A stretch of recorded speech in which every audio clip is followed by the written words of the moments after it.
I just recently saw the new pictures of Jupiter from the Juno spacecraft, and the scientists are, wow, we didn't expect all this. We didn't know what we were looking at. We were naive.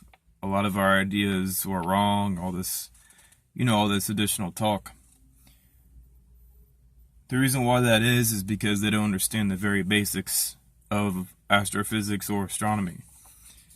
The age of the object they're looking at and what it actually is are completely different than what they've already accepted. Jupiter, in stellar metamorphosis, is about 550 million years old. That's it. It's not billions of years old. It's an intermediate age star. If you'll take a look at this diagram, you'll have the cutoff point when the star starts shining brightly in the infrared. That's where brown dwarfs are. It's going to continue losing mass, and then it's going to become like a Jupiter sized object, Jupiter aged object. And Jupiter is going to continue cooling and losing mass, becoming a gray dwarf, and then a Neptune sized object, and then an ocean world, and then eventually the core is going to become exposed, becoming an Earth-like object. And then the Earth is going to eventually die and cool and solidify completely. And this is the stages of a star's evolution right here. Establishment astronomy has accepted Jupiter as being the same age as Earth, Jupiter being the same age as the Sun, and clearly it's completely false. Their models are completely false, their theories are false, and their curriculum in colleges is false. What we're dealing with here is an intermediate age star, just like what John Dobson said in that one video I made.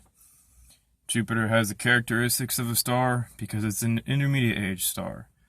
As well, the definitions and of the objects that we have not really evolved that much. Our science has gotten really good. We have great telescopes. They're absolutely massive. The new one, the extremely large telescope that's going to be in the Chilean desert, up in the mountains, I believe, over there, is going to be huge. It's 39. I think the diameter of the primary mirror is 39 meters. That's phenomenally large.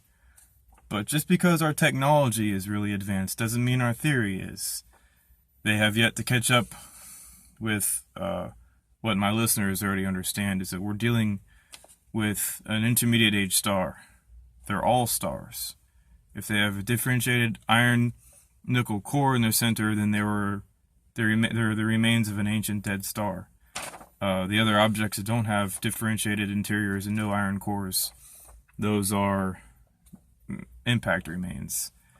But basically that sums it up in a nutshell. As well, look at the pictures of Jupiter from the Juno spacecraft of the poles. You'll see a lot of blue material there. That wasn't expected to the scientists. That's ammonia, It's circulating through the atmosphere. Jupiter is going to turn blue when it evolves.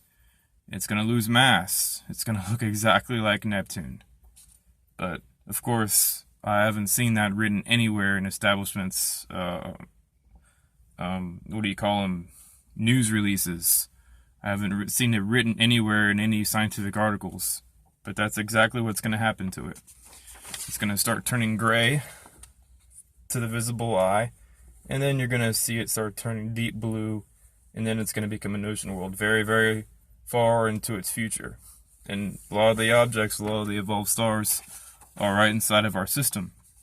We live in a multiple star system, or as Michael Z called them, astrons. With the base root of astronomy, they're astrons. They're all astrons. Alright. Well, I think I made this video long enough. Later, y'all.